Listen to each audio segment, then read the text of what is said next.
দেখেন ভাই, দেখেন এস এম মিটে আসছে বার্ষিক অনুষ্ঠানে, দেখেন শিল্পী মুনিয়াকে আমন্ত্রণ জানানো হয়েছে, সে এসেছে, দেখেন কত সুন্দর পারফরমেন্স করছে।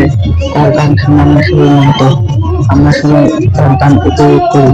আর ভিডিওটি যদি ভালো লাগে অবশ্যই লাইক কমেন্ট করবেন এবং আমার চ্যানেলটি সাবস্ক্রাইব করবেন, তাহলে গান শুনতে থাকবেন। ধন্যবাদ সকলকে।